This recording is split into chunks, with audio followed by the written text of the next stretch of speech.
What's going on, guys? Your boy Jalen back with another YouTube video, and today I'm giving you guys the best controller settings in Warzone 4. Can you believe, guys, we're on Warzone 4 already?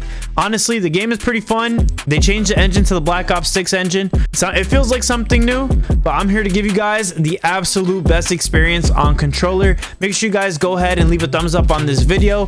Make sure you guys go ahead and hit the subscribe button. We're back to posting videos all the time now, and hit the bell if you want to be a part of the Noti gang. I really appreciate it. I appreciate you guys, and I'll see you in the next one. Peace.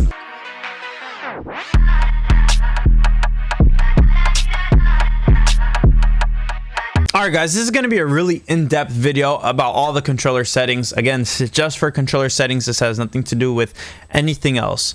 But actually, I do want to say, before we do get started, you definitely want to go ahead and head to the graphics tab and change your FOV to the max or 110. I know a lot of people play on 110 because of ranked play, but go ahead and play on there and change your field of view to affected. It's definitely going to change the way that your gun has recoil. So that's very important, especially if you're on controller. You don't want to have any recoil. For me, on button layout, I play bumper jumper tactical. This is completely optional, and a lot of you guys have scuffs or modded controllers. If you don't, I highly recommend playing on bumper jumper tactical, just for the fact that you won't have to take your finger off of the right stick when you jump, and you won't have to or play claw, and sometimes claw hurts. Stick layout, normal. You could play on whatever preference you have. Horizontal stick sensitivity, 7 was feeling really slow for me, so I upped it all the way to 11 for both vertical and horizontal. I highly recommend keeping those the same. I have all of these turned off. Simplified control presets, I have all of these off. I shoot with L2 R2. Feel free to shoot with L1 R1 if you guys like it better. Vibration, my controller doesn't have vibration, but a lot of people recommend vibration off. I always played with vibration on, so hard for me to say. So this is a very important one right here. Trigger effects, turn it off. You don't want if you're on PS5, you don't want to have heavy triggers when you shoot the gun. It's a waste if you're trying to play competitive. So if you're playing with dead zones here, you want to make sure your minimum is set to about 5 or 7.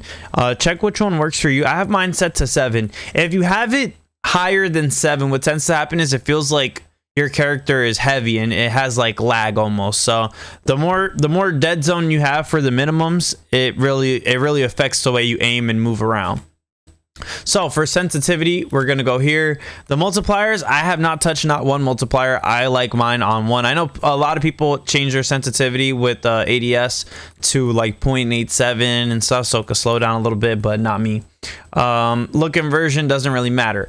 Advanced settings is a very important tab right here. So I have ADS sensitivity to gradual. A lot of people play with instant. I like gradual a little better.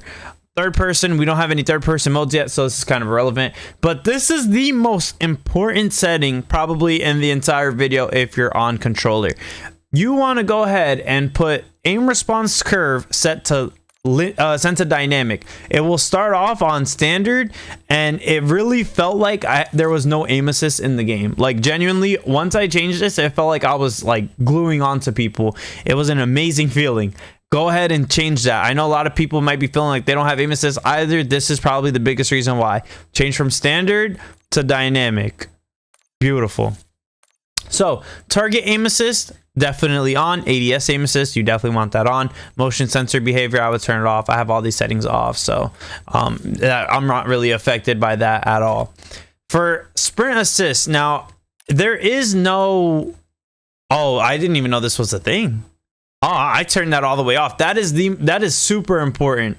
Now, there is no just auto tac sprint setting, so I believe this is what you have to do in order to have tactical sprint, and you just go ahead to sprint assist and you press tactical sprint assist and you toggle it from off or on to tactical sprint assist. And I would definitely turn the assist delay to off. I didn't even know that was on. It was definitely hindering me with the movement.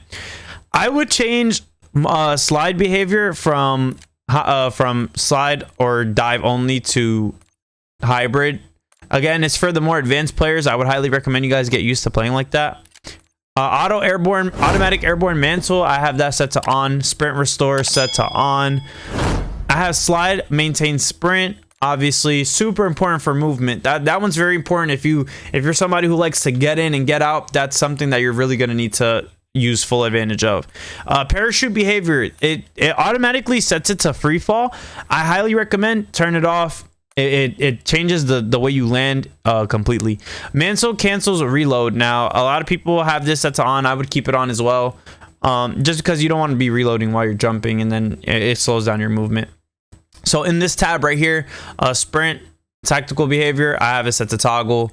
Auto move forward, I have that off. Auto door peek, you might want to turn that off. It's when you like lean. Definitely don't want to be doing all that. Tactical sprint activation, mine is set to double tap. I know a lot of people put single tap run, but it doesn't really matter if you have auto tac sprint on. Plunging underwater, I have it set to trigger. And then I have sprinting door bash on. Again, if you're somebody who likes to break cameras and run around and slide, I highly recommend keeping that on, just for the sole purpose that, you know, you get to break through the doors and get out, and it messes with the people when with what they're seeing. Vehicle control, these kind of don't matter. I have drive control, aim base control, short delay, free look, and lean. I haven't really drove any cars, so I haven't had any problems there. ADS site behavior, or ADS behavior, I have it set to hold. That's all preference. Tactical stance on toggle.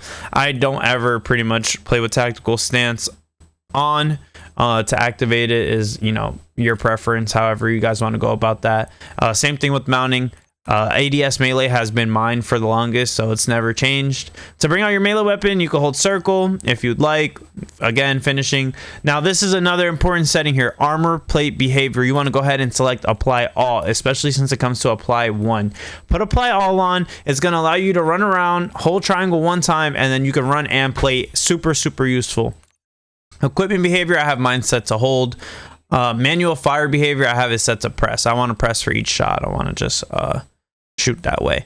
Combat advanced settings. Now, this is something that a lot of people have not looked at, and there's a couple things in here that will definitely change the way you play. So change zoom activation. Again, that's however you want to go about it. Mine is just L3 whenever I'm engaged into, you know, ADSing with the sniper or something.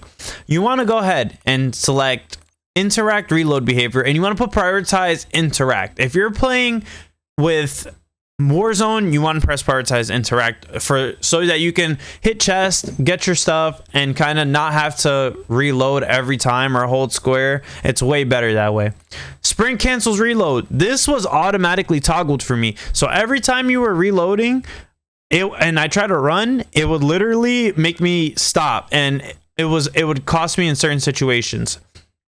So akimbo behavior, I have mine set to independent. I haven't used any akimbo weapons yet, but when I do use them, I will definitely be using independent. That way it shoots both guns at the same time. ADS stick swap, I have mine set to off, and then I have depleted ammo weapon switch on. When you shoot your gun all the way, it will automatically switch your weapon. So lastly, you know, you have scoreboard map behavior. I have mine set to toggle, I'd rather. And then here, you know, you can have your directional buttons, control your inventory, which I have mine. I have ping wheel delay moderate, double tap danger ping moderate, and then wheels behavior on hold. I hope you guys enjoyed this video. Let me know down below if it really helps you out. I hope it does. It definitely helped me out changing some of these settings, and now I feel like I've been moving real nice on the map. Make sure you guys go ahead and leave a thumbs up on this video, and I'll catch you in the next one. Peace.